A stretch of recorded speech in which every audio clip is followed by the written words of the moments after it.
General ওয়াকারকে অপসারণ করে কাকে সেনাপ্রধান বানাবেন? ইতিমধ্যে বুঝতেই পারছেন আজকের খবরটি কতটা গুরুত্বপূর্ণ একটি খবর। বন্ধুরা চলুন ভিডিওতে আজকে আর বেশি কথা বাড়াবো না, সরাসরি আজকে আমরা চলে যাব মূল ভিডিওতে। আর সেখানে আজকে আমরা দেখব আজকের খবরের বিস্তারিত।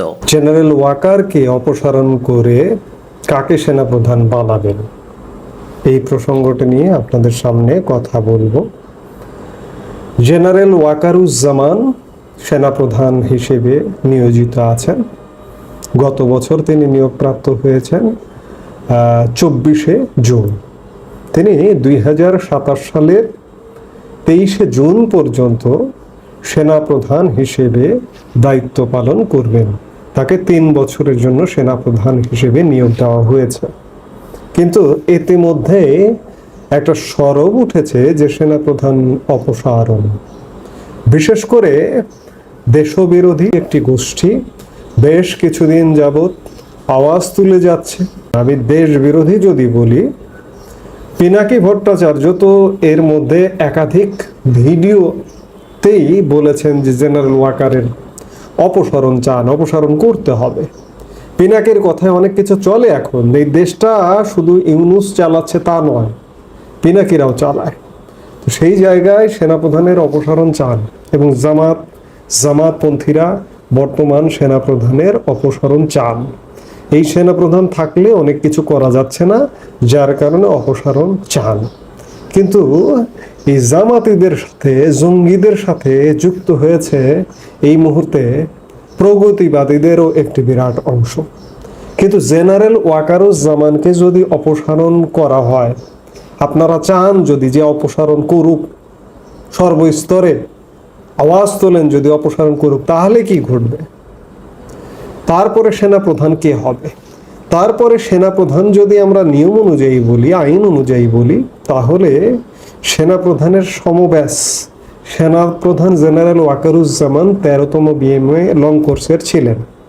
তার ব্যাচমেট কিংবা তার 2-1 ব্যাচ পরের যারা ছিলেন তাদের, অর্থাৎ সিনিয়র যে লেফটেন্যান্ট জেনারেল যারা ছিলেন, lieutenant general Mujibur Rahman, lieutenant general Saiful Alam, lieutenant general Tabrez, তাদেরকে কিন্তু অবসরে পাঠিয়ে দেওয়া হয়েছে। অন্যান্য বাহিনীতেও অবসরে পাঠিয়ে দেওয়া হয়েছে, যেমন পুলিশ বাহিনীর সকল অতিরিক্ত আইজিপিকে অবসরে পাঠানো হয়েছে 5 আগস্ট ক্ষমতা পরিবর্তনের পরে। এমনিভাবে সেনাবাহিনীতে জেনারেল ওয়াকারুজ্জামানের পরে যারা ছিলেন তারা কিন্তু এখন নেই। তারপরে জেনারেল ওয়াকারুজ্জামানের কয়েক ব্যাচ পরে থেকে আছেন। যেমন নিয়ম অনুযায়ী যদি বলেন, জ্যেষ্ঠতার ভিত্তিতে যদি বলেন, জেনারেল ওয়াকারুজ্জামানের পরে যিনি সর্বজ্যেষ্ঠ তিনি হচ্ছেন লেফটেন্যান্ট জেনারেল মিজানুর রহমান শামীম।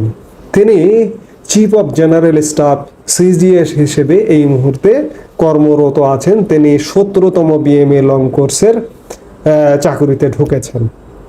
তিনি সর্বজ্যেষ্ঠ। ধরুন জেনারেল ওয়াকারকে সরিয়ে দিলেন, জ্যেষ্ঠতার ভিত্তিতে যদি কাউকে সেনাপ্রধান করতে হয় তাহলে মিজানুর রহমান শামীমকে করতে হবে। এরপরে যারা আছেন তারা একবারে জুনিয়র। এই যে 5 আগস্ট সরকার পরিবর্তনের পরে 2 জনকে লেফটেন্যান্ট জেনারেল করা হয়েছে। এছাড়া বাকি যে আর 2 জন আছেন তারাও 1 বছর আগে লেফটেন্যান্ট জেনারেল হয়েছেন। যেমন লেফটেন্যান্ট জেনারেল মোহাম্মদ শাহিনুল হক, তিনি এনডিসি ন্যাশনাল ডিফেন্স কলেজের কমান্ড্যান্ট হিসেবে আছেন। তিনি 20তম বিএমএ লং কোর্সের। মিজানুর রহমান শামীমকে যদি না করা হয়, জ্যেষ্ঠতা যদি ডিঙ্গানো হয়, অনেক সময় সেনাবাহিনীতে এমন ঘটনাও ঘটেছে যে জ্যেষ্ঠতা ডিঙ্গিয়ে সেনাপ্রধান করা হয়েছে। তাহলে শামীমকে যদি পাস করেন তাহলে মোহাম্মদ শাহিনুল হককে সেনাপ্রধান করতে হবে। এরপরে যদি তাকেও পাস করেন তাহলে lieutenant general SM Kamrul Hasan, যিনি 1 বছর আগে 2023 সালে লেফটেন্যান্ট জেনারেল পদে পদোন্নতি প্রাপ্ত হয়েছেন, তিনি এখন সশস্ত্র বাহিনীর প্রিন্সিপাল স্টাফ অফিসার হিসেবে দায়িত্বরত আছেন। তিনি 21তম বিএমএ লং কোর্সের চাকরিতে ঢুকেছেন। এরপরে 2 জন লেফটেন্যান্ট জেনারেল আছেন, একজন 23তম, একজন 24তম বিএমএর। এই 2 জনকে আওয়ামী লীগ সরকার পতনের পরে পদোন্নতি দিয়ে লেফটেন্যান্ট জেনারেল করা হয়েছে। তারা একদম সর্বকনিষ্ঠ, একদম junior. Lieutenant general Faizur Rahman বহুল আলোচিত, তাকে আপনারা তার নামও ইতিমধ্যে শুনেছেন যে তিনি কিউএমজি কোয়ার্টার মাস্টার জেনারেল হিসেবে আছেন। তিনি 23তম বিএমএ লং কোর্সের। উপরের 3 জনকে ডিঙ্গিয়ে যদি করতে হয় তাহলে তাকে করতে হবে। ধরুন 4 জন লেফটেন্যান্ট জেনারেলকেই ডিঙ্গালেন, তাহলে কাকে করতে হবে? লেফটেন্যান্ট জেনারেল মাইনুর রহমান, যিনি 24তম বিএমএ লং কোর্সে চাকরিতে ঢুকেছেন। তিনি army training and doctrine commander মমিনশাহী সেনানিবাস অর্থাৎ ময়মনসিং সেনানিবাসে কর্মরত আছেন জিওসি হিসেবে। এই 24তম ব্যাচের মোহাম্মদ মাইনুর রহমান, অর্থাৎ 5 জন লেফটেন্যান্ট জেনারেল, তাদের মধ্য থেকে সেনাপ্রধান করতে হবে, কিন্তু তারা জুনিয়র। এখন প্রশ্ন হচ্ছে, পুলিশে অতিরিক্ত আইজিপি সবাইকে অবসরে পাঠানোর কারণে পুলিশের আইজিপি করা হয়েছে বাইর থেকে এনে বাহারুল আলম, যার বয়স এখন 65 বছর। পুলিশের আরেকটি খুব গুরুত্বপূর্ণ unit DMP commissioner Sheikh Sajjad Ali, সব জ্যেষ্ঠদেরকে অবসরে পাঠানোর কারণে, অতিরিক্ত আইজিপিদের অবসরে পাঠানোর কারণে ডিএমপি কমিশনারও বাইরে থেকে এনে ডিএমপি কমিশনার করা হয়েছে। তার বয়সও 65 বছর, অর্থাৎ চাকুরির বয়স পেরিয়ে গেছেন আরো 5-6 বছর আগে। ঠিক এমনি করে আরেকটি খুব গুরুত্বপূর্ণ বাংলাদেশের প্রশাসনের মন্ত্রী পরিষদ সচিব, যার চাকরির বয়স প্রায় 10 বছর আগে চলে গেছে, শেখ আব্দুর রশিদ, তার বয়স এখন 68 বছর। তাকে এই যে পরিবর্তিত সময়ে বাইরে থেকে ডেকে এনে মন্ত্রী পরিষদ সচিব করা হয়েছে, এবং তার মতো বেশ কিছু মানুষকে এরকম 65, 67, 68 বছর বয়সে 82 ব্যাচ, 84 ব্যাচ, 83 বিসিএস ব্যাচের মানুষদেরকে সিনিয়র সচিব করা হয়েছে।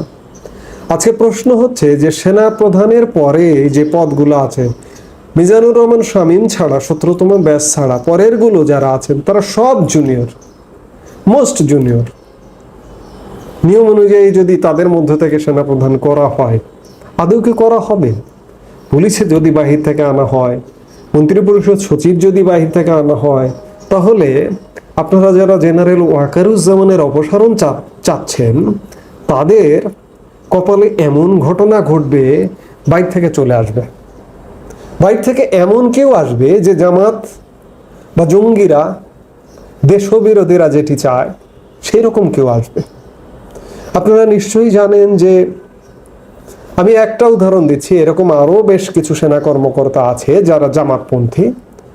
গোলাম আজমের ছেলে আব্দুল্লাহ আমান আজমি, যিনি ব্রিগেডিয়ার জেনারেল হিসেবে অবসর গ্রহণ করেছেন, এমন কাউকে যদি সেনা প্রধান করা হয়, তাহলে আপনাদের কি ঘটবে?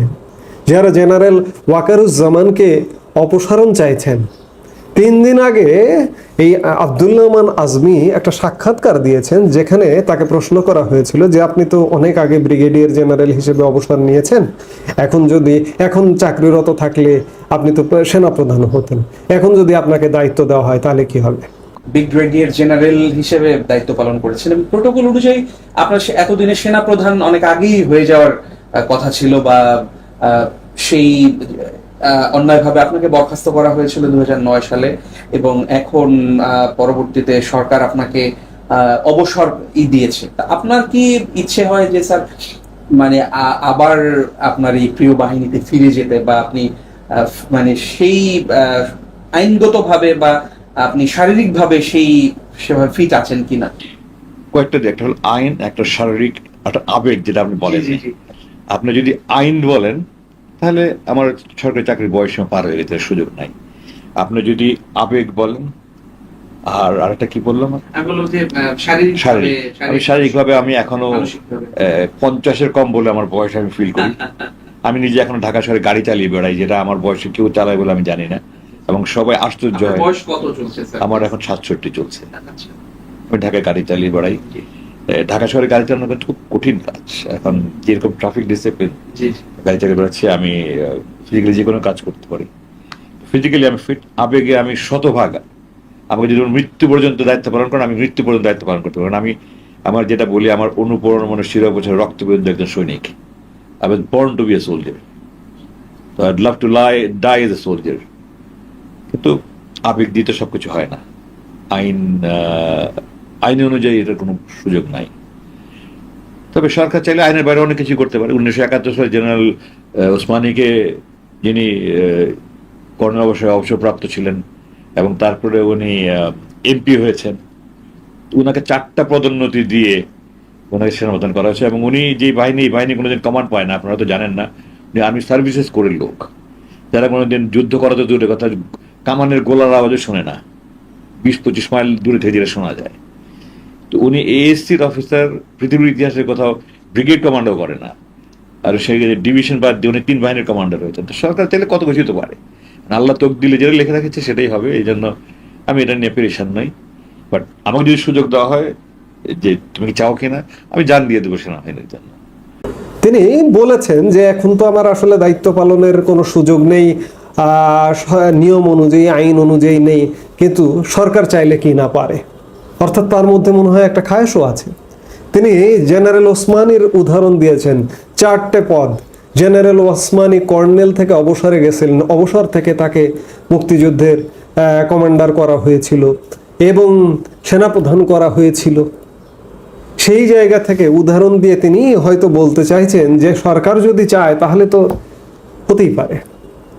তো এই জেনারেল আজমিদের মতো কেউ যদি সেনাপ্রধান হয় তাহলে কি আপনাদের ভালো হবে? আপনারা যারা মনে করছেন জেনারেল ওয়াকারুজ্জামানকে অপসারণ করে এমন কাউকে, বাহিনীর বেশিরভাগ জুনিয়রদের হলো না, বাইরে থেকে আনা হলো। বাংলাদেশ সেনাবাহিনীতে এই স্বাধীন বাংলাদেশেও কিন্তু বাইরে থেকে এনে সেনাপ্রধান করারও নজির আছে। এই যে আজকে জেনারেল ওয়াকারুজ্জামান, তারই শ্বশুর জেনারেল মোস্তাফিজের কথা আপনাদের নিশ্চয়ই মনে আছে। 1996-2001 আওয়ামী লীগ সরকার যখন ক্ষমতায় ছিল তখন কিন্তু জেনারেল মোস্তাফিজ অবসরপ্রাপ্ত ছিলেন। অবসর থেকে তাকে নিয়ে এসে তাকে জেনারেল পদবি দিয়ে তাকে সেনাপ্রধান করা হয়েছিল। আজকেও যদি এরকম ব্রিগেডিয়ার জেনারেল আব্দুল্লাহ আমান আজমিদের মতো কাউকে ধরে এনে সেনাপ্রধান করা হয় তাহলে কি হবে একবার চিন্তা করুন তো। ব্রিগেডিয়ার জেনারেল আমান আজমি কে? আব্দুল্লাহ আমান আজমি, যিনি বাংলাদেশের জাতীয় সঙ্গীত পরিবর্তন করতে চান, যিনি বাংলাদেশের পতাকা পরিবর্তন করতে চান, যিনি দিন রাত পাকিস্তান জপেন। আপনারা কি সেই পরিণতি চাইছেন? যদি না চেয়ে থাকেন তাহলে আপনাদের সবার মনে করে নিতে হবে যে, এবং সবার প্রত্যাশা করতে হবে, সবার চাইতে হবে জেনারেল ওয়াকারুজ্জামান তার পূর্ণ মেয়াদ পূর্ণ করুন এবং তার মেয়াদকালীন সময়ে তিনি বাংলাদেশকে একটা শৃঙ্খলা এনে দিন। আপনারা যদি এটি না চান তাহলে বাংলাদেশের কপালে দুঃখ আছে, আপনার আমার কপালেও দুঃখ আছে। আপনার আমার জাতীয় সঙ্গীত, আপনার আমার জাতীয় পতাকা, আপনার আমার স্বাধীনতা, সার্বভৌমত্ব, মুক্তিযুদ্ধের মাধ্যমে যে বাংলাদেশটি অর্জিত হয়েছিল সেই বাংলাদেশটি থাকবে না। এখন সিদ্ধান্ত আপনাদের, আপনারা কি চান? জেনারেল ওয়াকারকে কি অপসারণ চান কি চান না? এই মুহূর্তে ধন্যবাদ প্রিয় দর্শকবৃন্দ, আমাদের ফুল ভিডিওটি দেখার জন্য আপনাকে জানাই অসংখ্য ধন্যবাদ। তো বন্ধুরা, আজকের এই নিউজটি দেখে আপনাদের কি মতামত অবশ্যই কমেন্ট বক্সে কমেন্ট করতে ভুলবেন না। আর হ্যাঁ, এমন নিত্য নতুন আপডেট খবর সবার আগে পেতে চাইলে এখনই আমাদের এই পিচ্চি সাকিব ইউটিউব চ্যানেলটি সাবস্ক্রাইব করুন। ধন্যবাদ।